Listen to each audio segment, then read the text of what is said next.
Today, I'm joined by Tanja, a regular visitor who is always refreshing in her openness, courage, speed of thought, and inspirational in her positivity and enlightening view of the world. She's a determined woman who knows what she wants, who pursues what brings her pleasure, and has a keen interest in passing on her approach so that others find, within themselves, the strength that inherently exists there to do with as they in turn wish.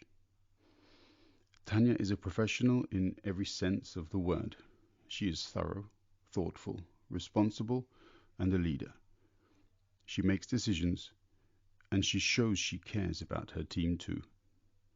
She is always a pleasure to talk with and listen to, and today is another example of how Tanja is brimming with life and passion. Tanja, I'm so happy to have you back again. Okay, we've spoken, in the intervening period. However, other people haven't had the pleasure of listening into those conversations, which is all the better for me, but not so cool for the others. However, it's been almost 2 months and a week, so you've been very busy in that time. But first of all, how are you? I'm doing great. Thank you very much. And I appreciate being here again and getting the opportunity to share my thoughts with you and your guests.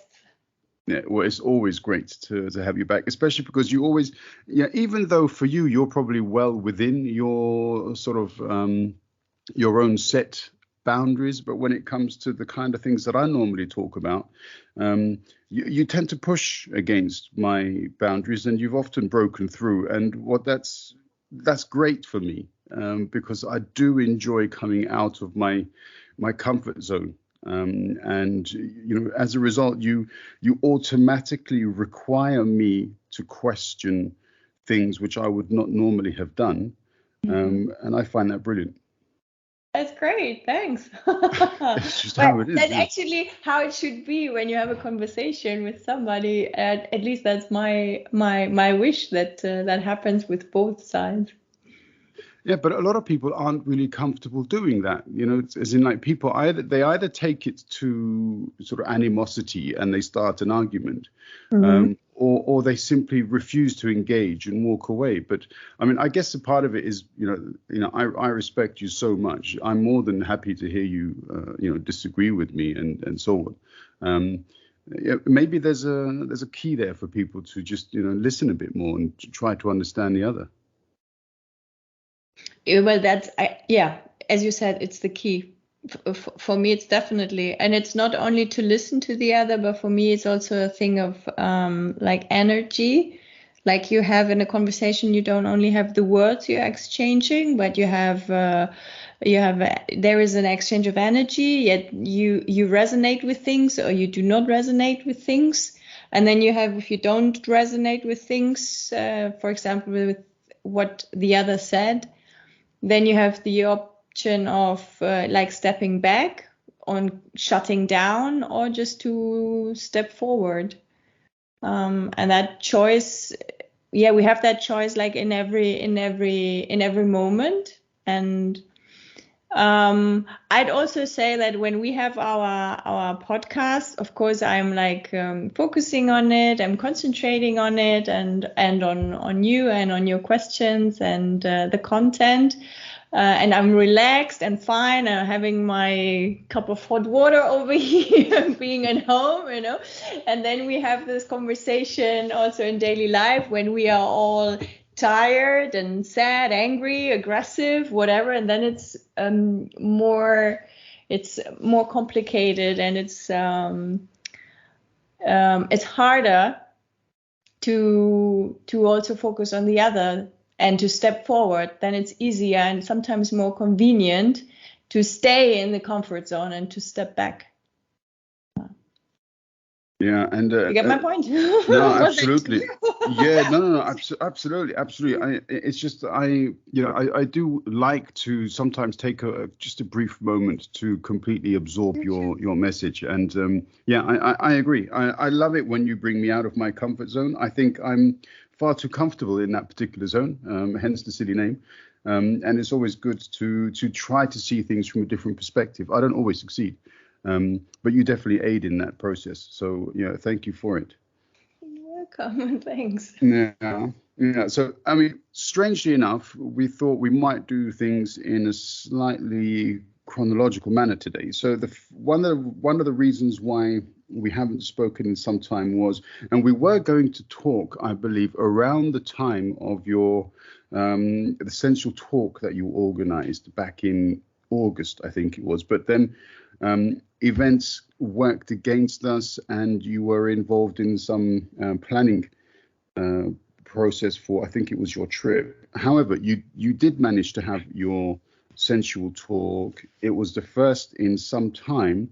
Yes. Do you first of all want to talk about it a bit, and then also go into some of the details about what transpired? Yeah, sure. Yeah, exactly. I was able to organize the first sensual talk in 2021. That was in the middle of August. That's right, and it was due to COVID. And I was so happy because the last one before, I guess, was in October last year.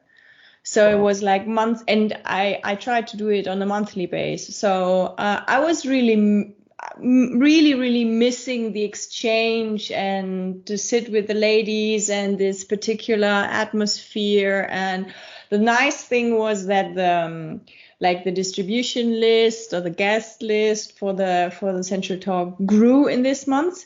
And and then I invited the ladies for a nice after work evening to my place, and we had a really nice round, and I was so happy because they were from ladies who participated before and I know for a very long time and who are like very close friends, to ladies who I've never met before.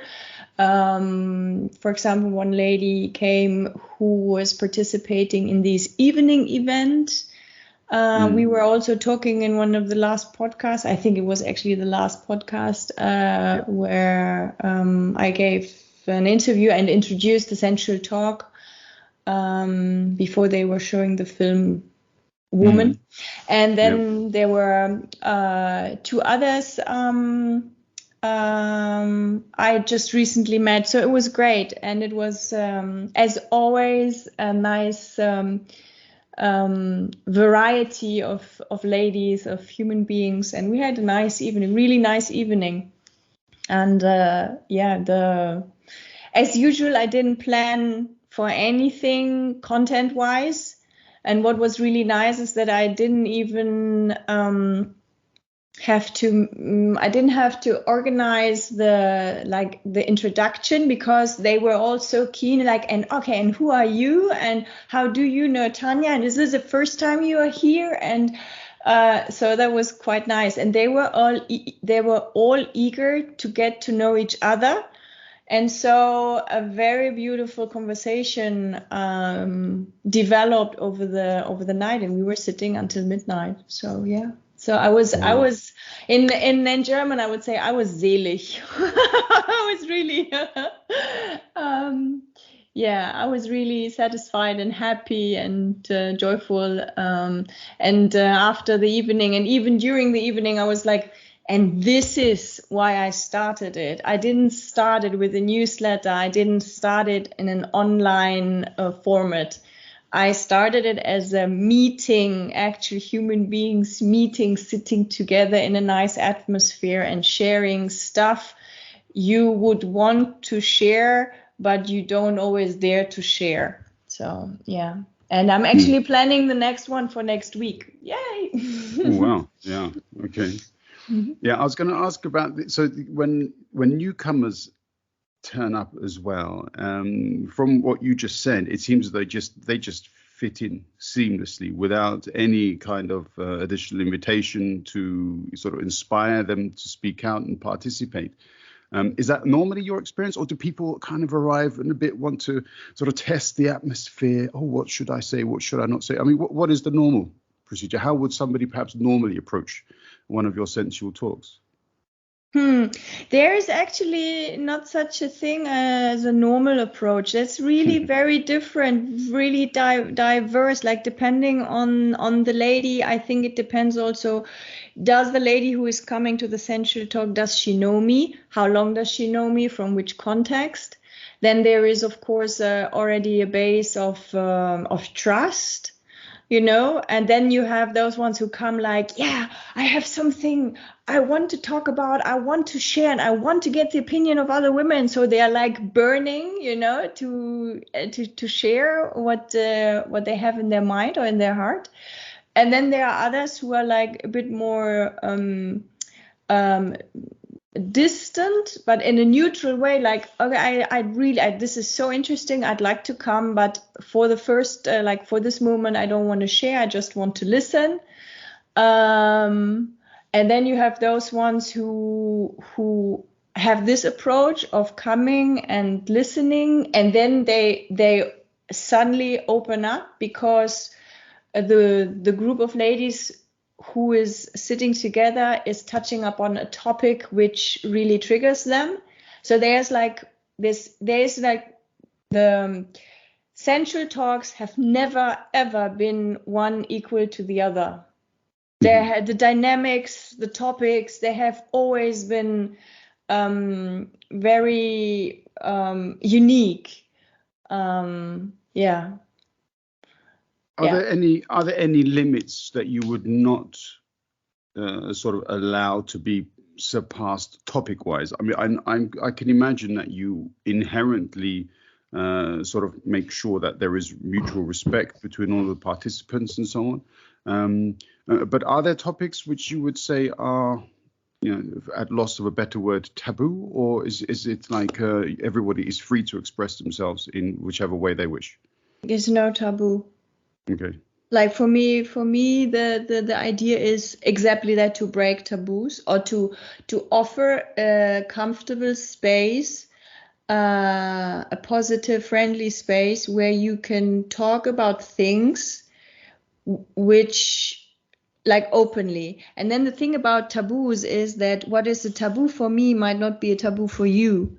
And then you have ladies here, and we had that here in the past, that I could see that a lady was talking about a topic which normally is a taboo topic for her. And then you have other ladies sitting here, for them this topic is not a taboo at all, and they have a very natural way of talking about it or handling it.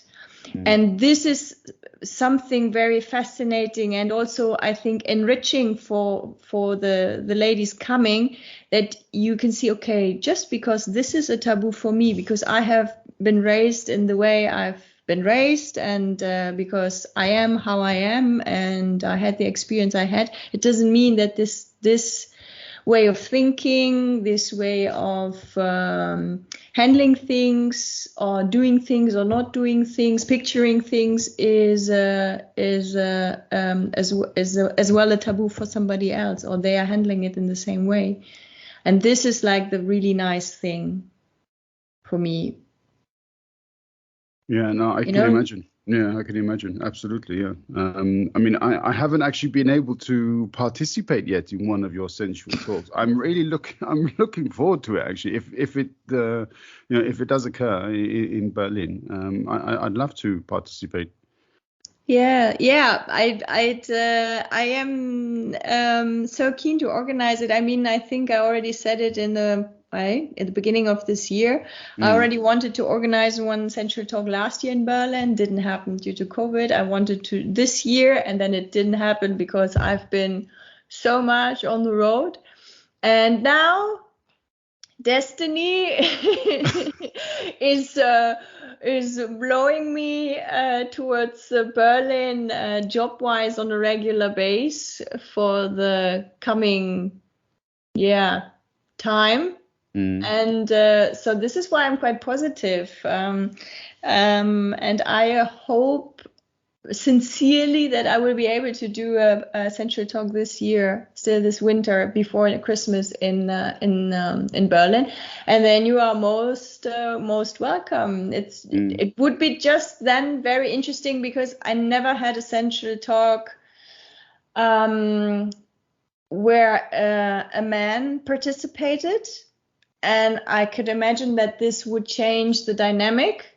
And I think I would also actually, without discriminating you, I would actually see who is participating and if the ladies would be fine with a guy participating.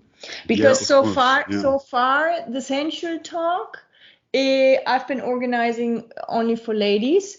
What I have in my mind, one of the hundreds of thousands ideas I still have in my mind, what I could do with the sensual talk is, for example, also a format for ladies and for gentlemen, like for both, and and whoever, or for like all genders. Let's put it that way, like for all genders who would like to come, because I think that would be, again, a different dynamic.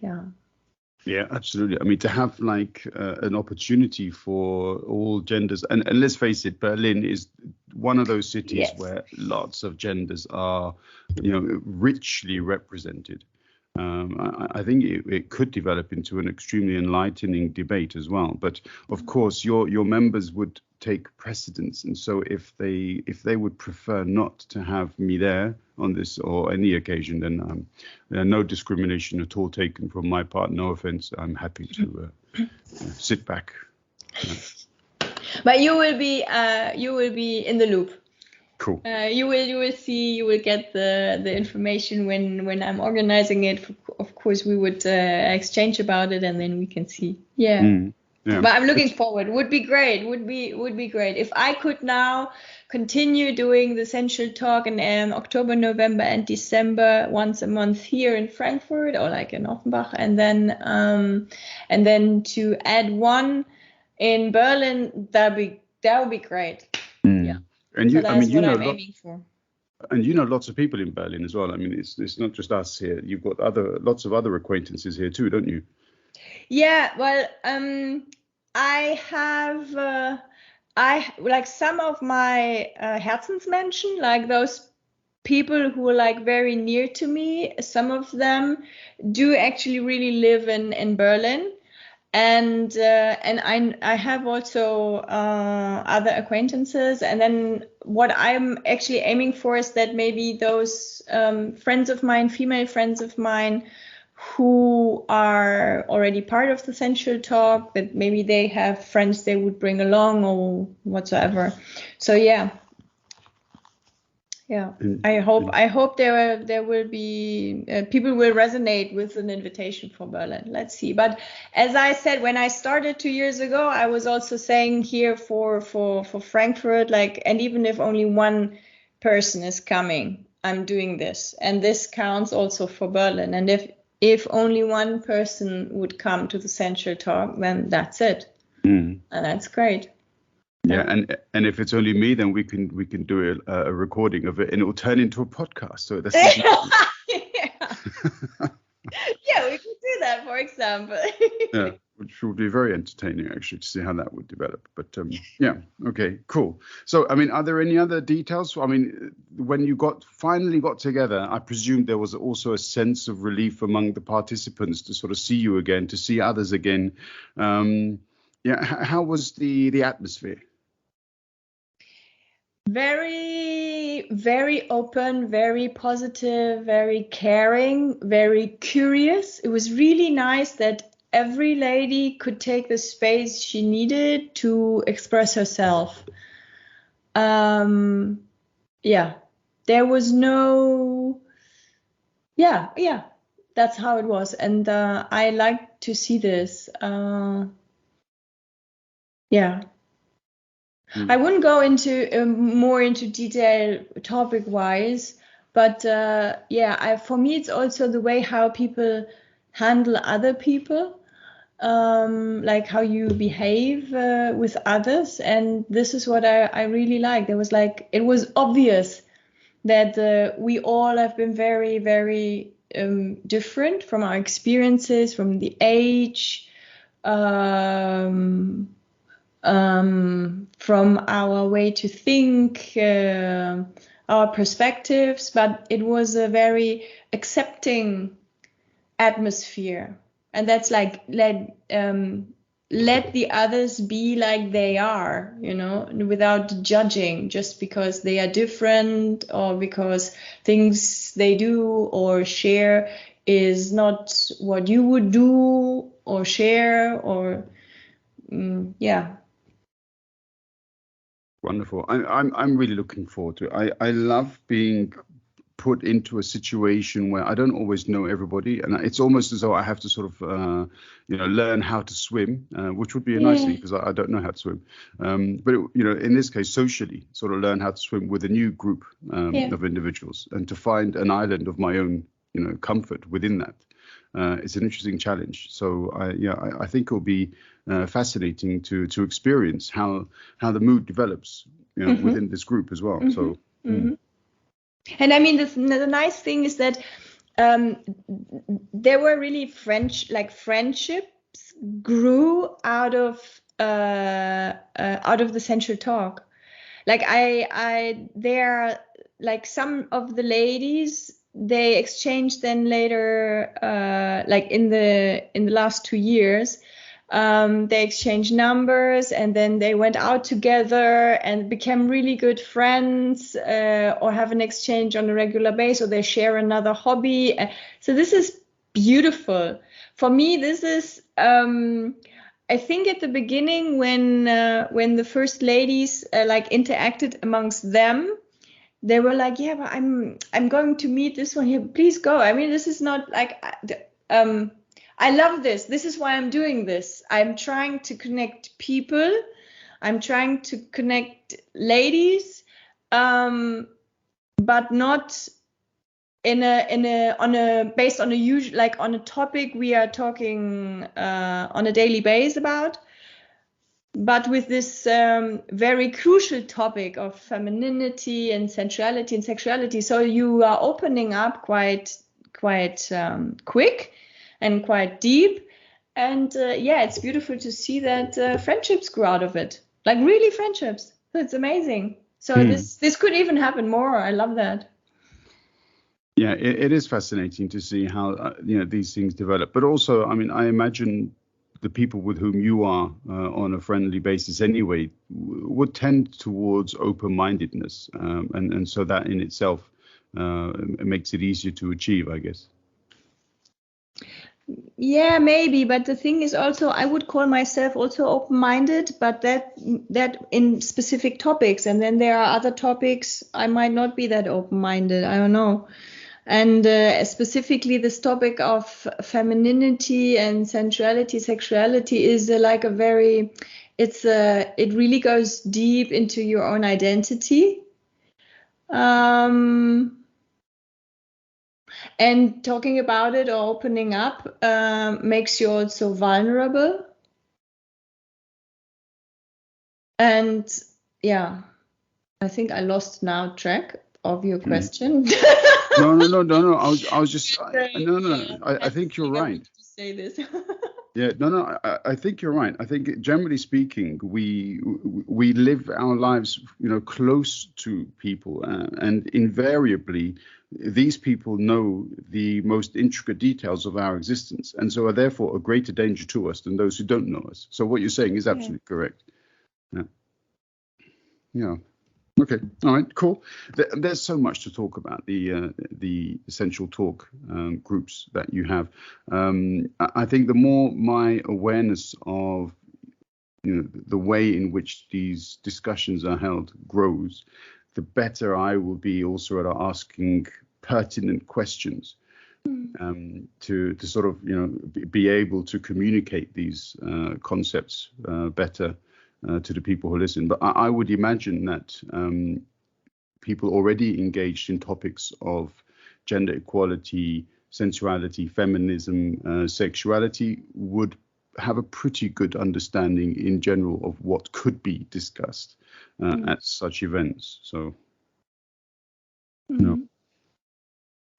Cool. Okay. All right. And then not so long after your sensual talk evening, you went somewhere else, didn't you, this summer? Yes, I went home, back home to the other home. I'm one of the lucky persons who has many homes, and I went to South Italy where I couldn't go now for 2 years, and I spent a month there with my family and by the ocean, and where my roots are from, like part of my roots. Yeah, it was really nice. It was beautiful. It was needed. And I swear to myself that I will not wait another 2 years. So usually I go every year. Just last year, due to COVID and due to the specific situation in Italy, I decided not to go. But that was amazing. Yeah, I went there. I did again a road trip, this time by car. I went the 2,000 kilometers down south, and and spend there All a alone, month, as right? I said. Yeah. Yeah, that's quite a journey. And also in a classic automobile, because this is a part of the story of your trip, isn't it? Yeah. I have an old timer from 1977, a mixture of a ship and a tractor. Do you say tractor in English? We do, yeah. Yeah, tractor. Yeah, because it's a tractor. I mean, this thing is like, yeah, and I love this car because this car was bought for this reason, like to make the trips down to Italy and back. And it's nice. I like it. I like the freedom it gives me. It when you travel by car, you can stop wherever you want, how long you want. You can drive during night and day, and you don't have the timetable, So if you want to go for 5 hours, you go for 5 hours. If you want to make a pee pause every half an hour, you can do that.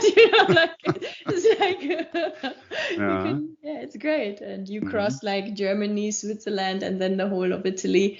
And I like this old-fashioned way of traveling by train, by car, like that. You get a feeling of the distances.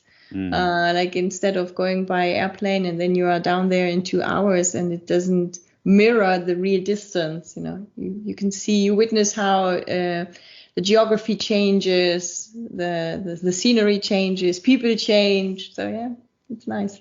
Yeah, I'm going to go to London by train later this year for the first time. So I don't like flying. So I'm going to take a train journey there. So I hope to experience exactly that which you explained there. And yeah, obviously I'll let you know. You should share then in your podcast. Yes. I will ask you. Please, yeah, feel free. Absolutely feel free. But yeah, so you hadn't been back there for 2 years, and you have a unique relationship with your Puglia, Yes. I believe. Yes. Could you put that into words? There is a word in German I use, which I don't know. I try to translate it. Like for me, Puglia, and specifically the place, the region where my family comes from and my roots are from to me is a Kraftort. It's a place where I feel really rooted, where I have the sense of being home, even though I never lived there. It's I don't know. I don't know if it's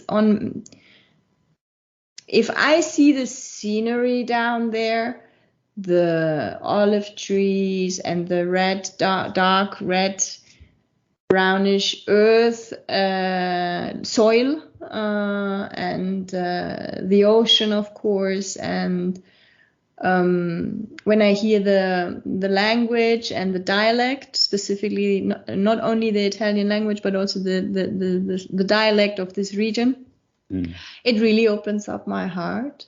Like it goes straight to my heart. And it's something I felt since I was a child. But of course, I couldn't put it in words back then. It's really, yeah.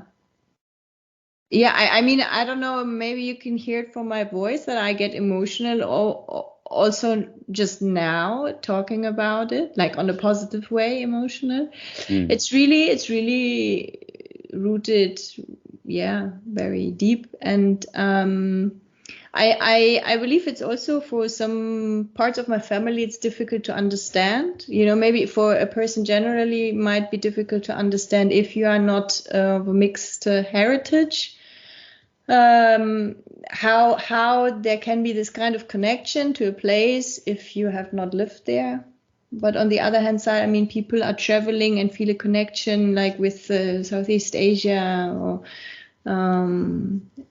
sub-Sahara African country or Brazil or the East. I don't know. So yeah.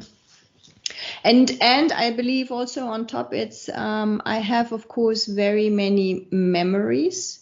Like it's a place which has always been there my entire life, and it's there. It's not going away, and it's like a safe haven to me. Like yeah, the smells, the sounds, the views. Yeah. Yeah, when you were talking initially, I did sense the emotion, and I was going to ask a question as to whether or not your ability to feel a connection with so many different places, does that add to your ability to empathize, to the intensity with which you can experience certain feelings and sensitivities? Do you think this is also a part of that? Maybe. I haven't thought about that, but yeah, maybe. Yeah, I get touched easily. Yeah. Yeah, but yeah, you use the word empathy. Do you say empathet in English? Do you are like how you say Em- you are empathetic? empathic, Empathic. yeah. Yeah. I think I'm an empathic person. Um, yeah, maybe you're right. Mm. I mean, I do sense the empathy. You sometimes understand my questions before I've finished asking them. So maybe you're a bit of a mind reader too. I don't know, but it's kind of suggestive that you almost know what is about to come in some cases. So that's always interesting. It means you are very much in tune with the moment too, and that's also maybe connected to your mindfulness. And the moment doesn't just pass you by. You have a relationship with it. It's really beautiful what you just said, and thank you for that. And I think I am intuitive when I am how you say that when I'm in me, like when I'm relaxed, mindful, in the present moment, whatsoever, it's when I'm sad, angry, pissed, whatever, like it's then of course less. But yeah, and actually what I'm trying is I try to be more aware of what's around me.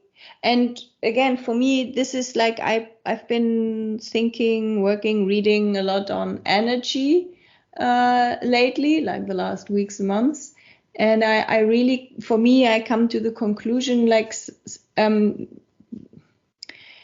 many things, they get transported between human beings, not through words, but through energy. And if you start open up for that, and I don't want like this, I don't mean this in like a crazy spiritual esoteric way, but just if you open up and you use this capability which we have as a human being, then it's actually easy, because it just happens. It's like hearing with another sense. Mm. And maybe also the dancing helped a lot to refine this, because while you dance, there's a lot about connection, flow, and energy, and not at all about words. Like specifically, if you go on a social dance and you dance with people you don't know, you can tell, okay, this with this person, I don't know this person, but I have an amazing connection. And then you dance with the next one and you're like, this is not fitting. It's just not fitting. And it's not fitting because of the character, or what the person said, or the political thoughts this person has, or I don't know, because you are not talking. It's just the energy between the two of us. Mm. Yeah, I did a big loop now to explain, but yeah. No, it's well, no, you do as many loops as you wish, yeah, and yeah, I'll worry about being able to chase after each one to understand them fully. But no, you're right about the energies, because I recall many moments when. So, back in London, when I used to recite poetry on occasion, publicly. And then I remember once I did it in a room with friends and family. But these were people before whom I'd established a new relationship with these people. And the energy within the room was such that I became overwhelmed with emotion, and I couldn't finish a poem which I had recited so many times before. So, you're absolutely right. These energies do exist. They come up sometimes at completely random moments without any forewarning, and it's a challenge sometimes to be able to deal with them. Yeah. Yes, because it's a challenge to deal with them. We are suppressing them. We are pushing them away. And we are pushing them away because we have not been taught how to manage them. It's kind of a vicious circle. So I think this is something everybody can do, but it's like really start listening with an extra sense. Like you can do it or you cannot. Like you can choose. It's just to be more sensitive to it. And the funny thing is, once you start, like, I talk about myself, once I started to rely more on my intuition and to consider energy, and if I resonate with somebody or with what I resonate, to focus more up on that, I cannot get rid of it anymore, because it's just there, which it's doesn't powerful. mean, yes, and which doesn't mean that I get it always right, because I'm the person who I am. I have my traumas, I have my issues, I have my prejudices. Yeah.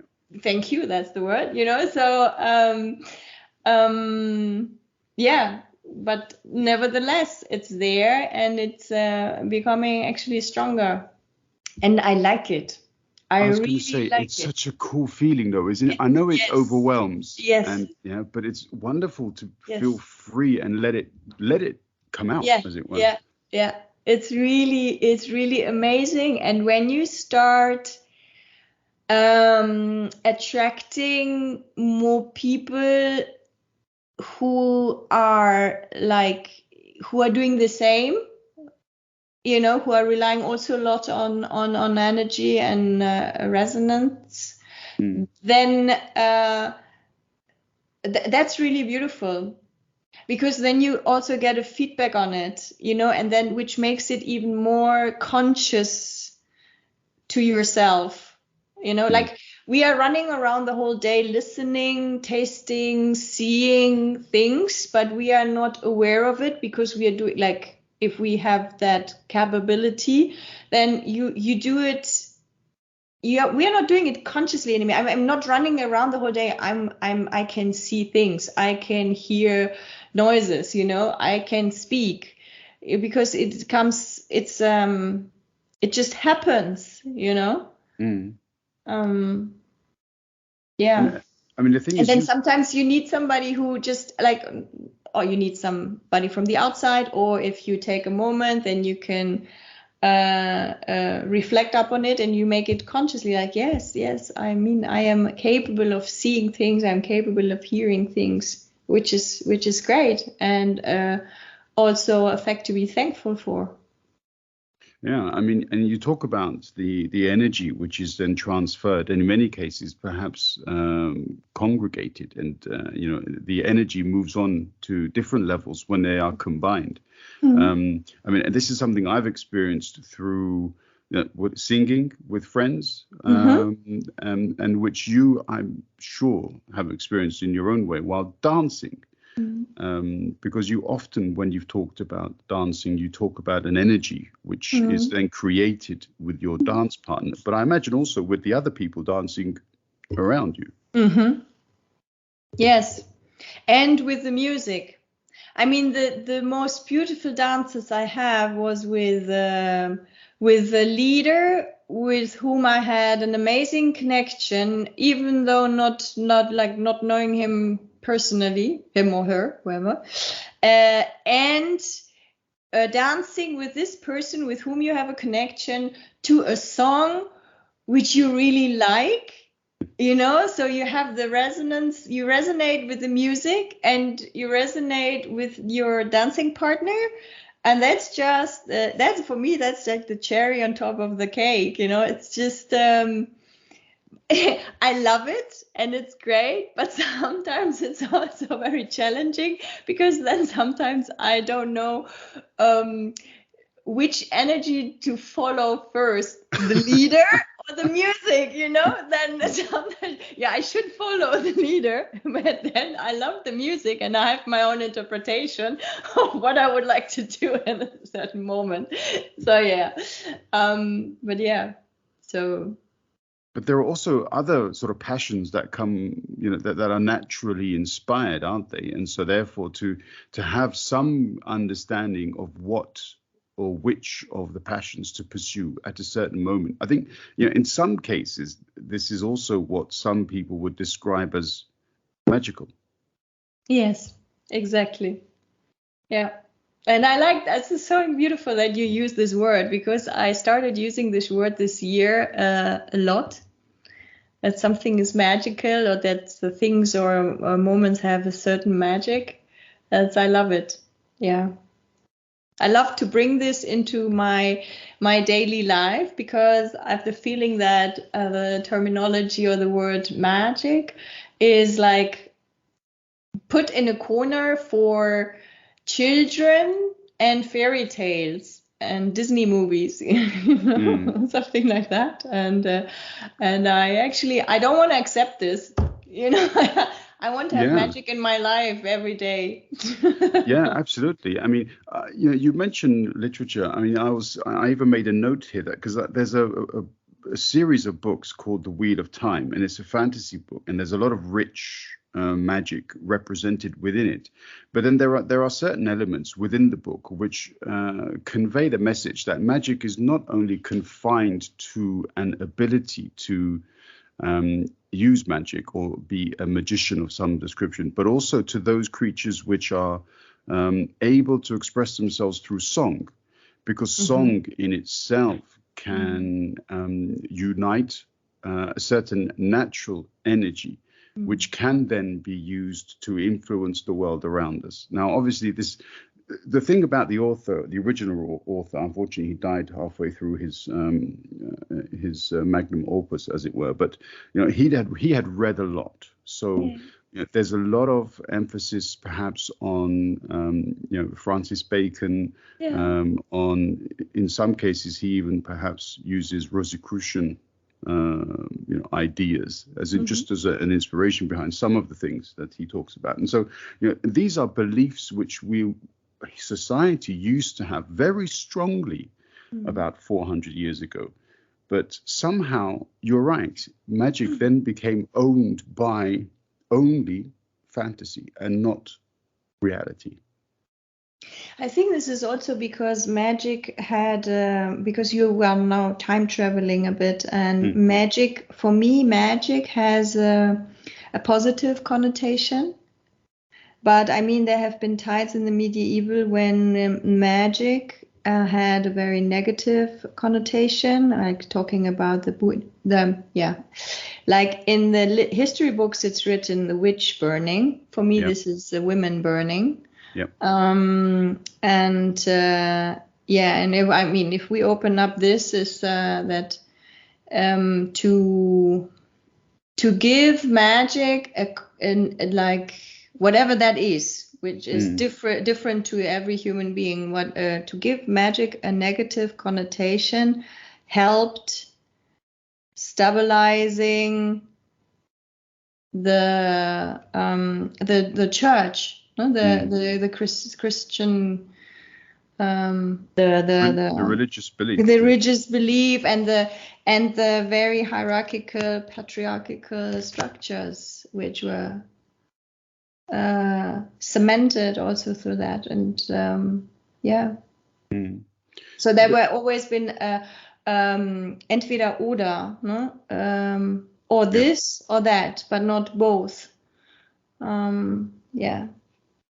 Which in itself, obviously, as you say, opens up some interesting discussion points, but not for today. I don't want to go there. Not for today, maybe not for any other podcast, because this is but I would be like, for me, that's the point I wanted to make. Magic for me is not something negative, and magic is for me not only something for little princesses all in pink and glitter. But it's something I aim to have in my life, and which is part of life. I mean, and it's nice, and you can find it every day. We can. I'm not able to do that and on an everyday basis either, because then just life happens and I'm happening. So, but yeah.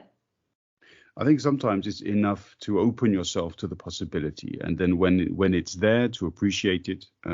So I can't make a claim to be able to access it all the time as well. I wish I could, but there are moments. It's like when I get this feeling when I look at my sleeping son's face, for example. There's a certain magic there, and it's it's the feeling that you get thereafter. Yeah. And for me, or to me, for example, it's when I see the sea, the ocean.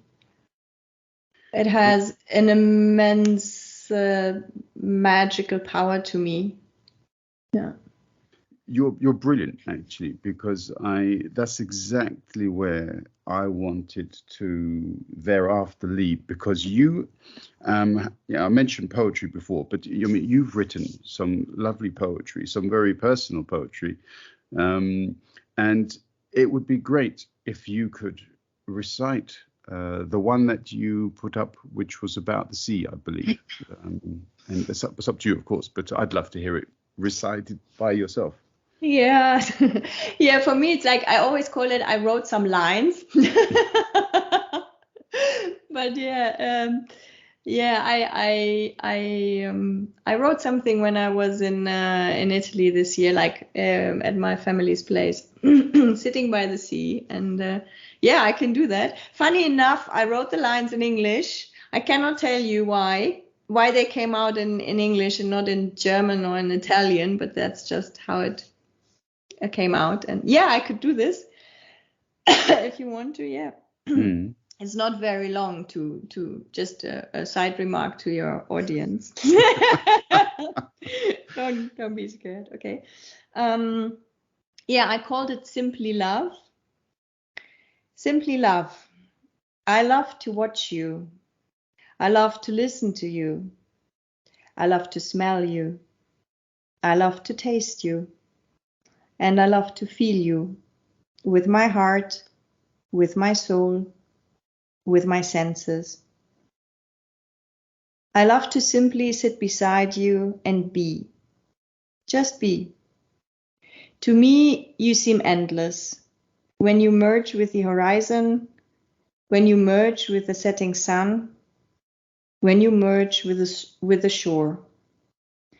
I am aware of your strength. I am aware of what you are capable of. And I am aware of your calmness, magic, kindness. You are one of the deepest loves of my life, and you will always be. That's my lines. Wonderful. Yeah, I find it fantastic because what I often comment on when I'm talking about something is the ability to express an emotion without having to use 1,000 or 2,000 words to do so. It's not always achievable, and so I think it's great, especially that you can communicate those emotions in the raw way in which you do. Thank you. Yeah, they are just there.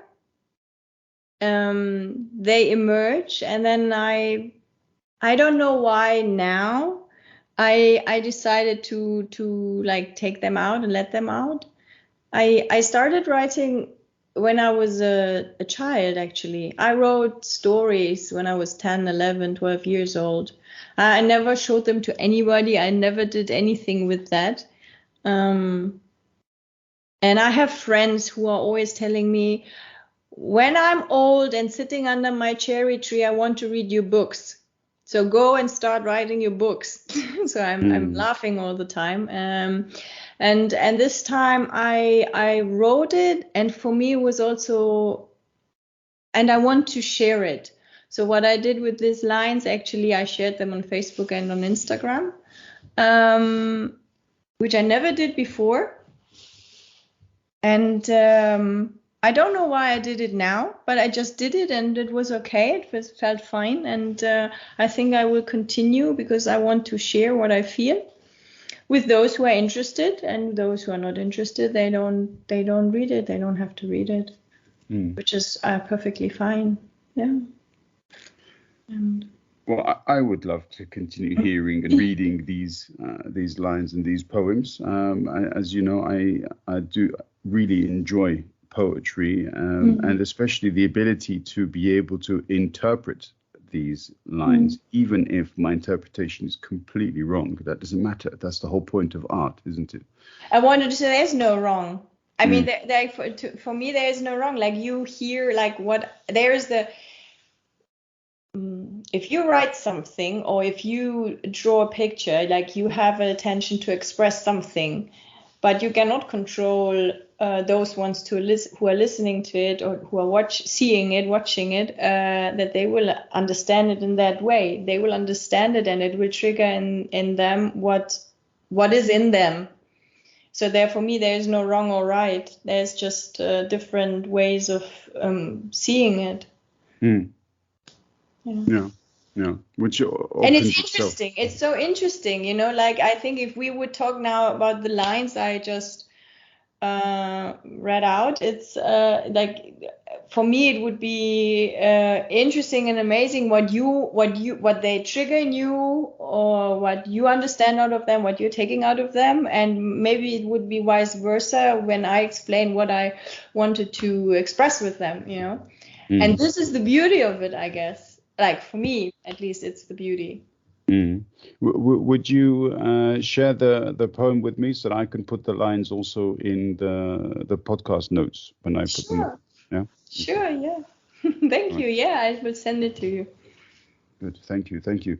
And with regards to the suggestion that your friends had about you coming up with a book of poetry, I do remember we talked not so many hours ago, and you said something very interesting. We were talking about some of your status updates. In the end, we only regret the actions that we didn't take. Yeah. Yeah.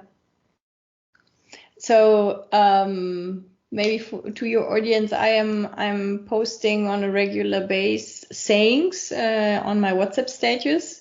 Sometimes because I simply like them, sometimes because I want to support a friend of mine because I think it's a nice saying for this person, and sometimes because it really mirrors my state of mind. And it's really nice to get the reactions sometimes. And this particular one is I posted because that is exactly how I see it since decades actually. I rather regret a chance I took. I rather regret something I did, something I tried, than not doing it, like regretting not doing it, not taking the chance. And that is actually the way I live. Do you feel And more satisfied as a result? I feel more alive because not taking a chance, and in sometimes for me equals to refuse life, like not to go for it. I mean, okay, we need to see here like what kind of things we are talking, no? Like what kind of chances. But when I'm going to die with 124, then or 127 and a half, I don't care. So then I rather want to regret things I tried and maybe failed and had maybe also at the first a negative experience than not even trying it. Mm. I mean, it's also similar to the very old saying, "It is better to have loved and lost than never Yes. to have loved at Oh, all." yes. Yes. Yes. Yes. So true. Mm. I mean, it can tear you apart if you lose a love. Um, and desperation can be huge. But I think if you ask people who have lost love, I can imagine everyone would say, after a while, not in the situation, and maybe not a short time after, but after a while, that they would not want to miss the love just to prevent the pain afterwards. Yeah. Yeah, I mean, pain is fleeting, even in its most dire moments. But the recollection of the deep affection that is love, that's what gives value to relationships, interaction. Because actually what gives value to life. Mm, true. I mean, it's a core. It's like it's a core. I don't know what you say in English. A core substance. It's like, Mm.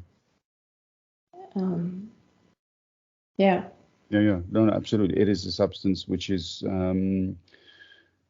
yeah, it provides us with an ability to appreciate a person or a thing, yeah, because you can also love actions. That's what, yeah, leads to passions. yeah, When people say, "I love dancing, I love yeah, music," that's it's an extension of that same sentiment. yeah.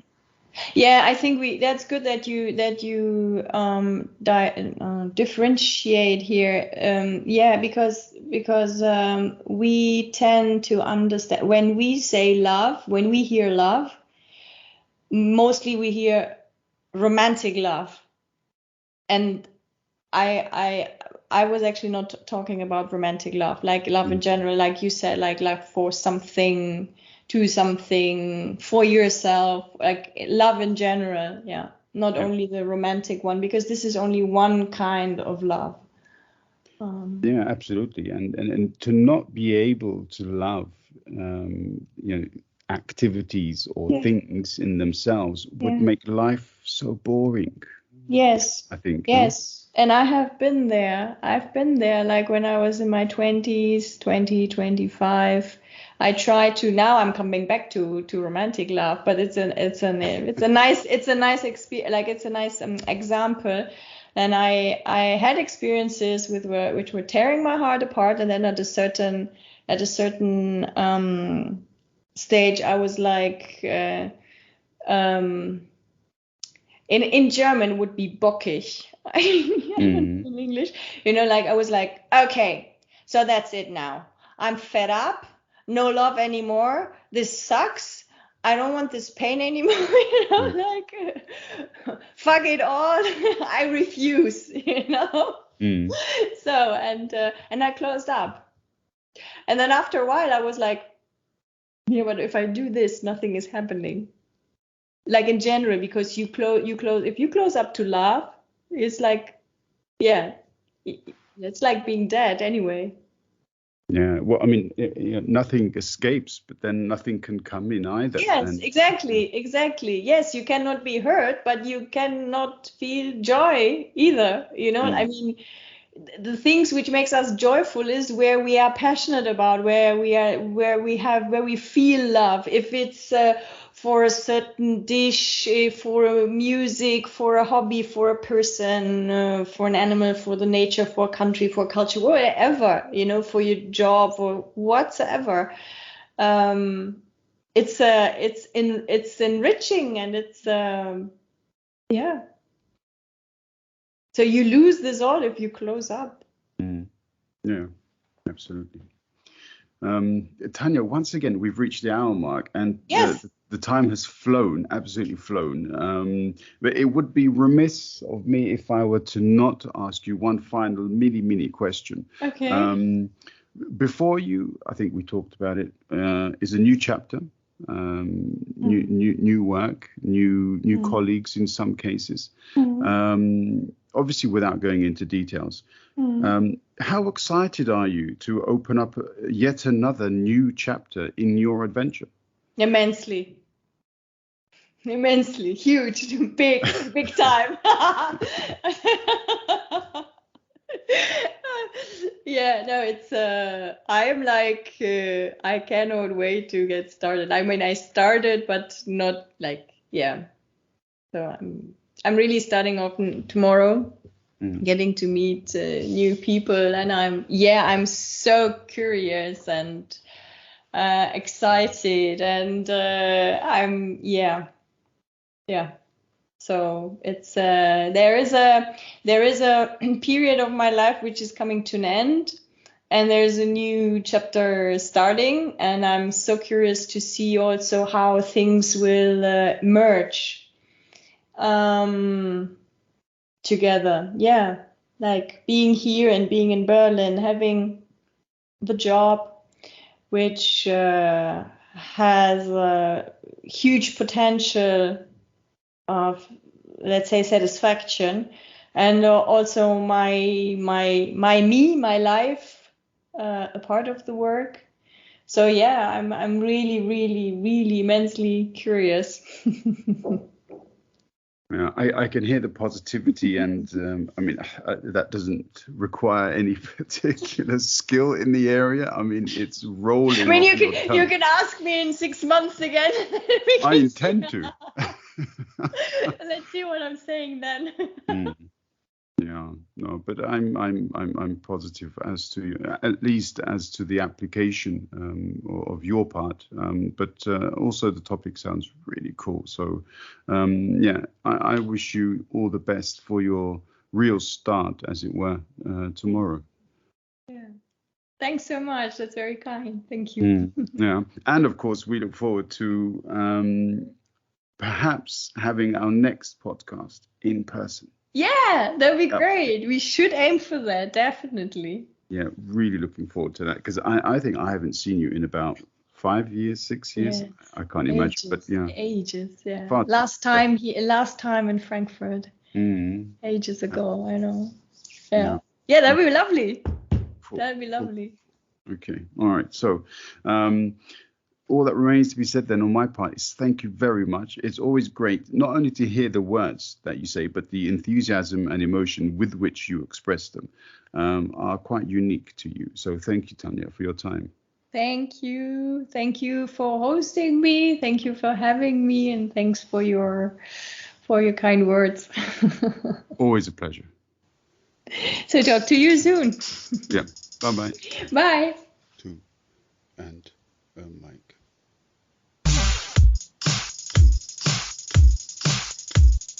Two and a mic.